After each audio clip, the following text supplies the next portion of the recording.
Our next presenter is Sonya Ramsey with ZenBuddy. Fun fact about Sonya, she was actually born in Scotland.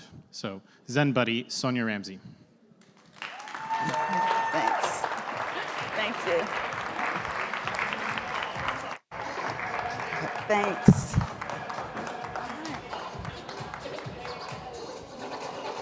Hi, thanks. Good evening, everyone, and thank you for attending. My name is Sonya Ramsey. I am a product designer and an entrepreneur. I'd like to introduce to you the first mindfulness app designed for families of color. Now, when I was raising my kids, I didn't know what I didn't know.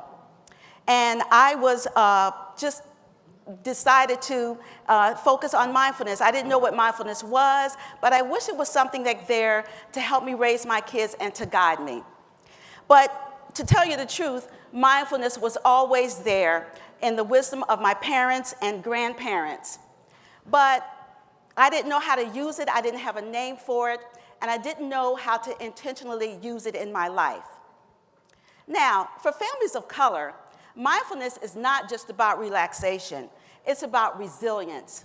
Imagine yourself as a young black man in high school, and you get suspended for the same behavior that a white male experiences, but only gets a warning for it. Now, this chips away at your self-esteem. It makes you feel less than, and you start to wonder and re-examine how you see yourself in the world. Now, mindfulness is not going to erase bigotry, but it can equip families with the tools needed to help raise resilient families, to help raise families who can raise them with higher self-esteem, give them empowerment, and rise above life's challenges with dignity and pride. Now, I know that raising a family with resilience is not easy, especially in a world where our children are not often seen. They are often overlooked. Children of color are often overlooked. But we have tools to help them to get through that, to help them to rise above that. My app will be culturally diverse to help them feel at home, to help them feel empowered, because it resonates with their upbringing, it resonates with their family heritage, and it resonates with their family's grandparents and great-grandparents. So the app will have similar features as other apps. However, it will everything will be culturally focused. It will have culturally diverse music from around the world. It will have inspiration from our ancestors in terms of mindfulness practices, gamification to make it fun for family and for children, and most importantly, a community aspect. Many of us are missing the opportunity to connect with other families of colors and to learn how to navigate life's difficult challenges. This app will have a connection for families of colors to feel connected with each other and to feel at home, all with important cultural diversity that we never want to forget, that we always want to have a focus on so our children can pass it on to their children and it's never forgotten. The market size is this is a sample of the market size. It's just a portion, but it's expansive. Focus on Hispanic women and African American women who are interested in mindfulness and are family focused. The opportunity is expansive. Currently, the trajectory goes up to over $1.0 billion spent on mindfulness apps by 2028. Right now, less than $200,000 of those money is focused on families of color. There are about maybe 4 apps on the market that are focused on people of color, but not families of color. Now, as you can see here, my competitors, we do have in common mindfulness practices, engagement, and tracking, but gamification is very minimal, and of course, cultural relevance is minimal, as well as being family-friendly. The business model, 4 major components as most apps, including curriculum sales to reach out to homeschoolers and nonprofit organizations. Financials, just a basic projected revenue here. As you can see, through all of the year 1, 2, and 3 growth in terms of expenses and revenue and net profit. I'm looking for a seed investment of $50,000 to create a basic app to start building it out and getting user feedback. As long as you have user feedback, as long as you're interacting with your customers, you are creating a successful and powerful app.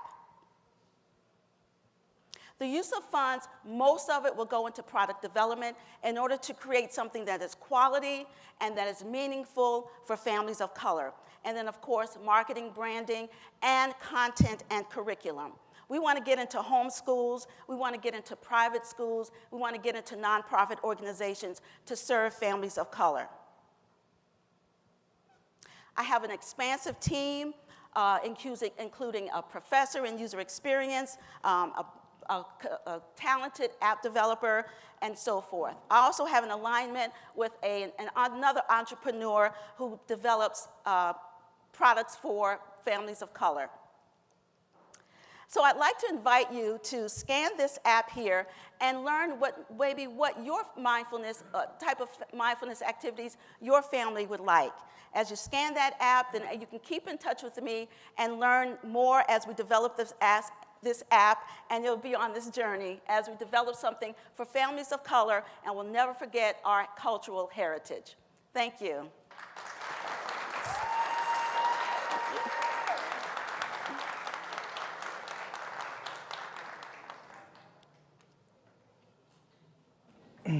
Nice to meet you, Sonya. Nice to meet you. Congratulations. Thank Wonderful you. presentation. This is an amazing product, what I see. On one of the slides, I saw that your largest demographics is Latina women. Yes. Will you be providing this app in Spanish? Yes. Eventually, yeah, we would, as our user feedback, as we interact with customers, we'll definitely offer it in various languages. And so Spanish, English and Spanish will be the top 2 languages. And would you be starting the business here in Brownsville, or would it be based somewhere else? Well, I live in McAllen, so I'll be starting it there. I work from home, but definitely coordinate with businesses in Brownsville. So in the Valley? Yes, Fantastic. in the Valley, right. Congratulations. I'm from Ohio, so I've got to get used to saying in the Valley. Awesome, thank you. Thank you. So how do you measure your user engagement and effectiveness of this app? User engagement? Yes. Yes, absolutely. So continually asking for feedback in various methods to get feedback from users. So that first iteration of the product will be the base product, and you continually, and like every quarter, analyze the user feedback. So you have specific ways to get user feedback and implement that into the app. So that's how we incorporate user engagement and continually monitor that. Is there any way you can diversify this app to attract individuals with intellectual disabilities? Oh, yes, and get the parents to communicate? As far as, I'm sorry. Get the parents to communicate Did you say? when they have children with intellectual disabilities? Oh, absolutely. Yes, absolutely. And that could be part of one of the target audiences. And continually, as we, again, get user feedback, yes. And as we engage, and that's part of the curriculum development also, to offer it to a larger audience and to, diversify it and cater to, customize it to different types of audiences.